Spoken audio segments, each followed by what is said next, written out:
आप इलेक्ट्रॉनिक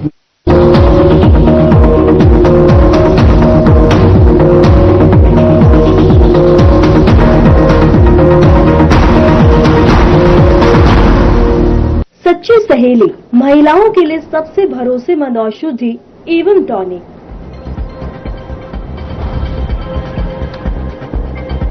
मुख्यमंत्री नायब सिंह सैनी ने संविधान दिवस पर प्रदेशवासियों को दी शुभकामनाएं। कहा, संविधान की मूल भावना के अनुरूप हरियाणा सरकार कर रही काम। विधानसभा स्पीकर हरविंद्र कल्याण सहित कई कैबिनेट मंत्री मौजूद। कुरुक्षेत्र में गीता महोत्सव में हाईटेक प्रदर्शनी आकर्षण। सीएम नायब सिंह सैनी ने किया प्रदर्शनी का उद्घाटन। 25 विभागों के स्टॉलों का भी किया अवलोकन। चरखी दादरी में कांग्रेस का वोट चोर गद्दी छोड़ अभियान। राव नरेंद्र सिंह के नेतृत्व में कार्यकर्ताओं ने किया प्रदर्शन। लघु सचिवालय पहुंचकर सौंपा गया।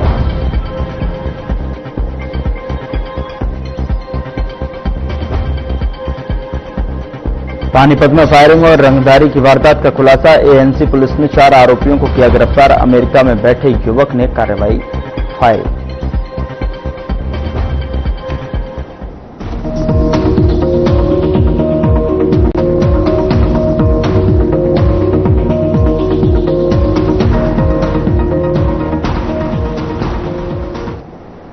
नमस्कार, मैं हूं आपके साथ गौरव राजेंद्र। बुलेटिन की शुरुआत करते हैं। हरियाणा के मुख्यमंत्री नायब सिंह सैनी ने संविधान दिवस के अवसर पर विधानसभा पहुंचकर प्रदेशवासियों को शुभकामनाएं दी।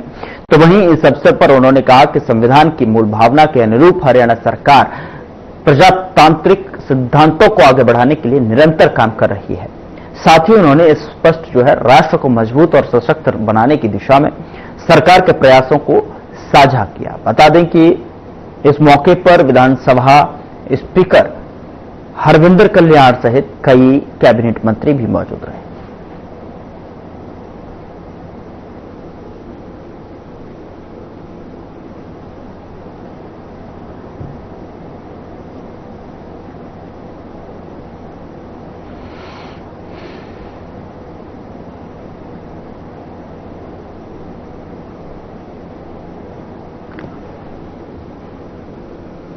ये गौरव का दिन है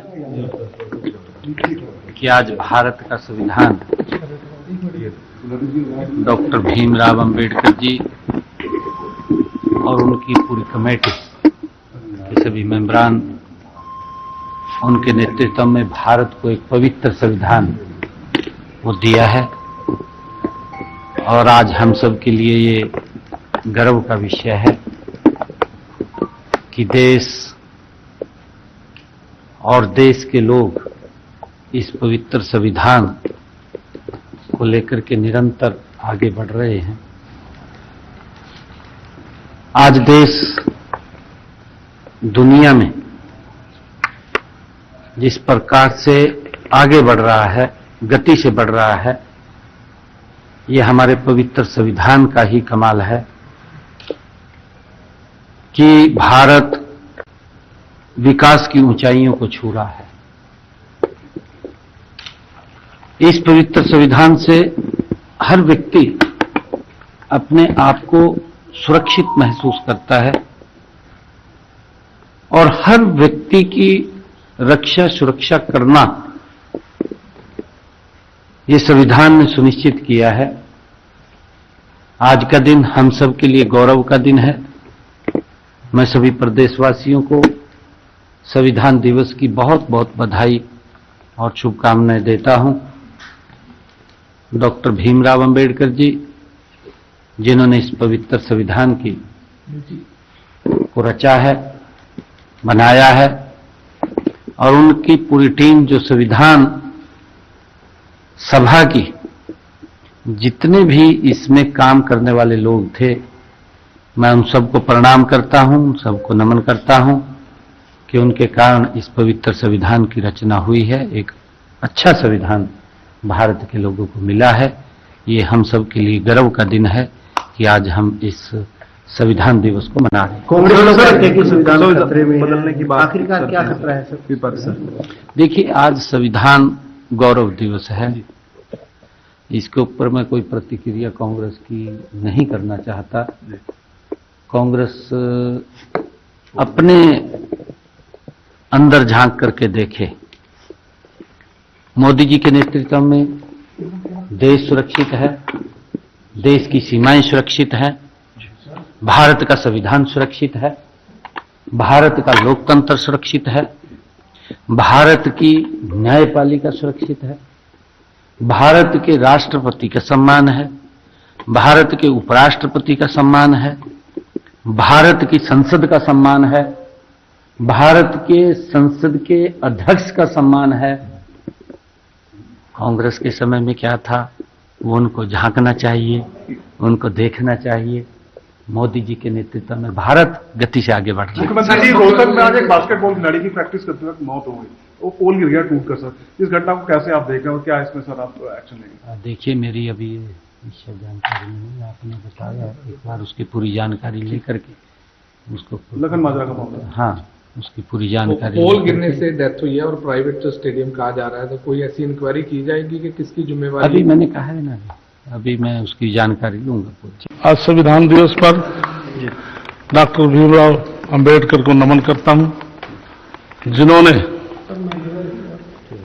26 नवंबर को संविधान दिवस हमारा सौंपा गया था। और मैं नमन करता हूं देश के प्रधानमंत्री नरेंद्र मोदी जी का, जिन्होंने 2015 में 125वां संविधान दिवस पूरे देश में मनाने का फैसला किया। मैं देश के प्रधानमंत्री नरेंद्र मोदी जी को नमन करता हूं। 26 नवंबर 1949 को संविधान पूरा हुआ। ये 2 वर्ष 11 माह 18 दिन में लिखा गया था।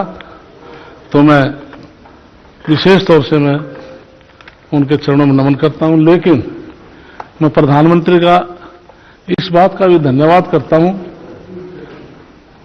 और भारतीय जनता पार्टी के वरिष्ठ नेताओं का, जो 1990 में गैर कांग्रेस सरकार थी तो भारत रत्न दिलाने का काम स्वर्गीय अटल बिहारी वाजपेयी, लाल कृष्ण आडवाणी ने किया। और जो 14 अप्रैल का उनका जन्मदिवस है, अतीत में किसी सरकार ने उनका जन्मदिवस की सरकारी अवकाश की घोषणा नहीं की। वो भी 2015 में प्रधानमंत्री नरेंद्र मोदी जी ने की थी। हम गणतंत्र दिवस को बहुत धूमधाम से मनाते हैं। जो दिल्ली में जो झांकियां होती हैं, बाबा साहब का बेड़ा उसमें शामिल नहीं था। वो भी 2016 में देश के प्रधानमंत्री नरेंद्र मोदी जी ने उस बेड़े में बाबा साहब की झांकी को शामिल किया था। तो मैं माननीय देश के प्रधानमंत्री नरेंद्र मोदी जी का धन्यवाद करता हूं कि बाबा साहब को बहुत बड़ा सम्मान उन्होंने दिया। इसलिए पूरा देश और हरियाणा प्रदेश हम सब प्रधानमंत्री नरेंद्र मोदी जी का बहुत बहुत धन्यवाद करते हैं। सर्वप्रथम मैं संविधान दिवस के अवसर पर सभी प्रदेशवासियों को, देशवासियों को, सभी को बहुत बहुत शुभकामनाएं देता हूं। आज हरियाणा विधानसभा के अंदर संविधान दिवस के अवसर पर बाबा साहेब डॉक्टर भीमराव अंबेडकर जी को सभी ने मिलकर पुष्पांजलि यहां पर देने का काम किया। और आज का दिन ये एक विशेष दिन है, क्योंकि संविधान का एक बहुत बड़ा महत्व है। और संविधान हमारी वो ताकत है, क्योंकि जब हमारा देश आजाद हुआ था तो किस प्रकार की भ्रांतियां थी। जब अंग्रेज भारत को छोड़कर गए तो एक ऐसा वातावरण वो बनाकर गए थे जिसमें एक ऐसी अनिश्चितता का वातावरण था कि कैसे ये देश चलेगा। हमारे देश की विविधताएं, हमारे देश में कितने प्रकार की भाषाएं, बोलियां, इतने रियासतें उस समय की, परंतु उस समय में हमारे संविधान निर्माताओं ने बाबा साहेब डॉक्टर भीमराव अंबेडकर जी, डॉक्टर राजेंद्र प्रसाद, सरदार पटेल जी और अन्य उस प्रकार के जितने भी संविधान सभा के जो ड्राफ्टिंग कमेटी के सदस्य भी थे, उन्होंने एक लंबी मशक्कत के बाद, लगभग 3 वर्षों की मेहनत के बाद उन्होंने जब संविधान का निर्माण किया तो निश्चित रूप से एक ऐसा संविधान हमारे देश को मिला जिसने हमारे देश को आगे बढ़ाने का काम किया और हमारे देश की विविधताओं के बाद भी एक ऐसा लचीलापन हमारे संविधान के अंदर है, चाहे समय के अनुरूप बदलाव भी हुए हैं और जो भी लोगों की जरूरतें हैं, जो भी लोगों के एक हमारे देश की आवश्यकताएं हैं, समाज की आवश्यकताएं हैं, विकास के नाते वो सारी चीजें हमारे संविधान के कारण से आगे बढ़ी हैं। और आज जब हम विकसित राष्ट्र की बात करते हैं तो निश्चित रूप से देश की स्वतंत्रता के बाद संविधान के अनुरूप देश जिस प्रकार से चला है, उसी तरीके से आने वाले समय में भी जो एक विकसित राष्ट्र का संकल्प हम सबका है, माननीय प्रधानमंत्री जी का है, उस दिशा में हम आगे बढ़ रहे। कुरुक्षेत्र में मुख्यमंत्री नायब सिंह सैनी ने अंतर्राष्ट्रीय गीता महोत्सव 2025 के तहत सूचना जनसंपर्क एवं भाषा विभाग की राज्य स्तरीय प्रदर्शनी का उद्घाटन किया और इस प्रदर्शनी में हरियाणा को 2047 तक एक विकसित राज्य बनाने की योजना को हाईटेक तकनीकी के माध्यम से प्रदर्शित किया गया। मुख्यमंत्री ने प्रदर्शनी में 35 वैश्विक भाषाओं में लिखी पवित्र गीता के कक्ष, महाभारत के अंश और कुरुक्षेत्र के प्रमुख तीर्थों का इतिहास देखा। 25 विभागों के स्टॉलों का अवलोकन किया और इनकी योजनाओं की सराहना की।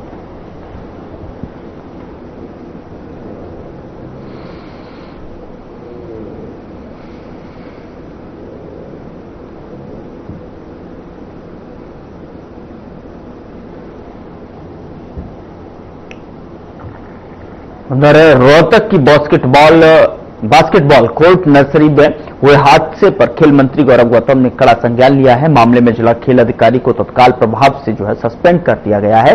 साथ ही बास्केटबॉल नर्सरी को भी निलंबित कर दिया है। मंत्री ने विषय पर 28 नवंबर को हाई लेवल बैठक बुलाई है, जिसमें तमाम वरिष्ठ अधिकारियों के साथ सभी जिला अधिकारियों को भी उपस्थित रहने के निर्देश दिए गए हैं।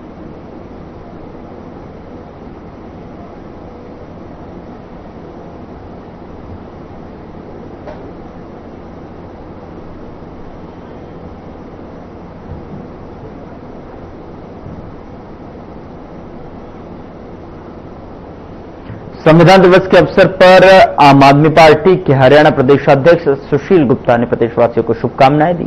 दरअसल आपको बता दें कि जिस तरीके से इस दौरान उन्होंने केंद्र सरकार पर गंभीर आरोप लगाए, प्रदेशाध्यक्ष ने कहा कि केंद्र सरकार संघीय ढांचे पर लगातार हमले कर रही है और विपक्ष शासित राज्यों के अधिकारियों को कमजोर करने की साजिशें रच रहा है, जो लोकतांत्रिक मूल्यों के खिलाफ है। मतदान प्रक्रिया में धांधली का आरोप लगाते हुए प्रदेशाध्यक्ष सुशील गुप्ता ने कहा कि संविधान की धज्जियां उड़ाई जा रही हैं।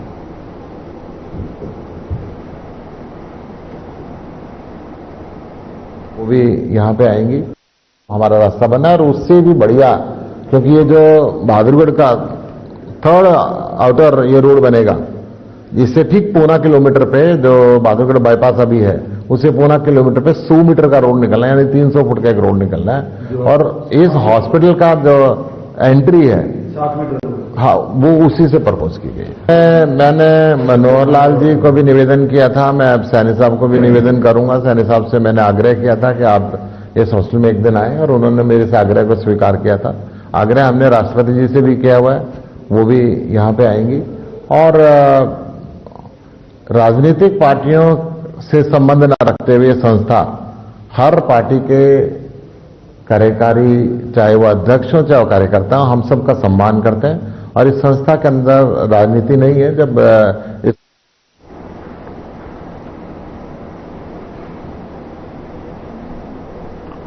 चंडीगढ़ में किसान नेता गुरनाम सिंह चढ़ूनी ने धान घोटालों को लेकर प्रेस कॉन्फ्रेंस की। उनका आरोप है कि कृषि कल्याण विभाग, मंडी बोर्ड और प्रशासन के कई अधिकारी धान की खरीद में शामिल हैं। किसानों के लिए बनाए गए पोर्टल ने भ्रष्टाचार को जन्म दिया है। 28,80,000 एकड़ जमीन का रजिस्ट्रेशन हुआ, 4,83,000 किसान इसमें शामिल हुए, लेकिन सरकार ने 30,16,000 एकड़ जमीन वेरीफाई कर दी, यानी कि 1,36,000 एकड़ ज्यादा। चढ़ूनी का कहना है कि पुराने चावलों में नए चावलों को मिलाकर घोटाला किया गया।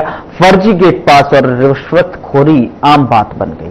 किसानों का कहना है कि घोटाला करने वाले ही जांच कर रहे हैं और अब तक कोई कार्रवाई नहीं।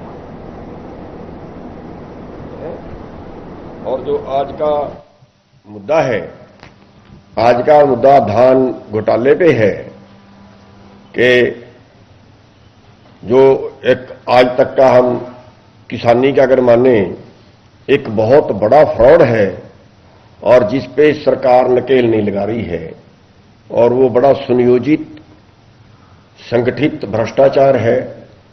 और बड़ी बात यह है कि उसमें कुछ कहीं से ढूंढ के नहीं लाना, सरकार के पास रिकॉर्ड है, उस रिकॉर्ड में ही भ्रष्टाचार है। तो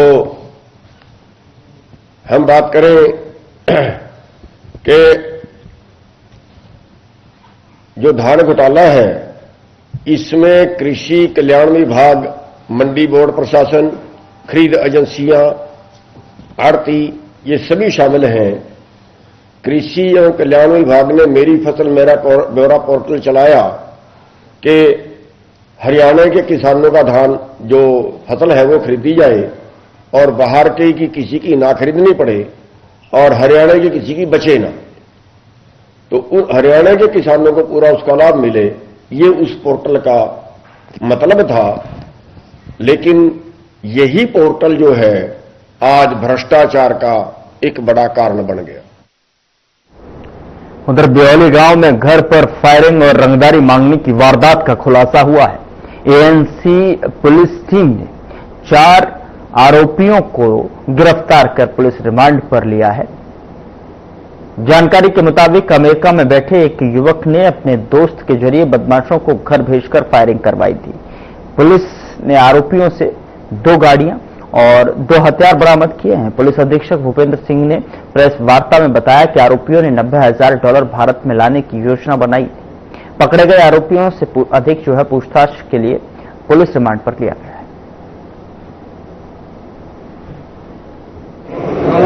को हमने एक एफआईआर दर्ज की थी पुलिस थाने में, जिसमें कि एक मोहित को हमने गिरफ्तार किया था। उसमें प्रदीप जो अमेरिका में अपना काम करके आया हुआ था, उसने शिकायत की थी कि वहां जो मेरे साथी एक रेल का अनिल है, उसने $90,000 मेरे से मांगे। तो जो पता किया कि ये $90,000 क्या है, उसको देने हैं या उधार है या जो चीज सारी वेरीफाई होगी, तो उसमें हमें पता लगा कि वो वैसे ही धक्के से इनसे पैसे हटना चाहता है। उसमें उसने इसको सबसे पहले तो मोहित को भेजा। मोहित को हमने गिरफ्तार करके 19 तारीख को एक थोड़ी सी प्रेस कॉन्फ्रेंस की भी थी और आपको कहा था कि इसमें हम जो भी आगे डिटेल इन्वेस्टिगेशन में आएगा आपको आपके सामने रखा जाएगा। उसी कड़ी में हमने इसको आज 3 एक्यूज को हमने गिरफ्तार किया, जिनसे 2 व्हीकल बरामद हुए हैं, 2 वेपन बरामद हुए हैं और राउंड बरामद हुए जो वेपन में डाल के फायर करते हैं। मोहित जो गिरफ्तार किया था उसके रिलेटिव है, इसमें 2 तो मामा के लड़के हैं, एक लड़का और उनका जो दोस्त था वो, ताकि उनको डराया जा सके और हवाई फायर करके ताकि वो। उधर यमुनानगर में 26 नवंबर को संयुक्त किसान मोर्चा और केंद्रीय ट्रेड यूनियनों के आह्वान पर विभिन्न किसान कर्मचारी संगठनों ने केंद्र सरकार की नीतियों के विरोध में जोरदार प्रदर्शन किया। उन्होंने राष्ट्रपति के नाम उपायुक्त के माध्यम से संयुक्त मांगों का ज्ञापन भी सौंपा।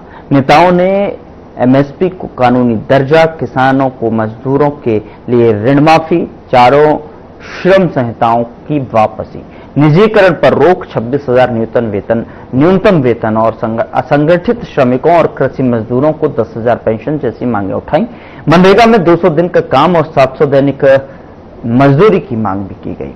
कर्मचारी संगठनों ने कच्चे कर्मचारियों को पक्का करने, पुरानी पेंशन बहाल करने और शिक्षा व्यवस्था और शिक्षा स्वास्थ्य जैसी बुनियादी सुविधाओं की गारंटी की मांग की है। प्रदर्शन में सैकड़ों लोग शामिल।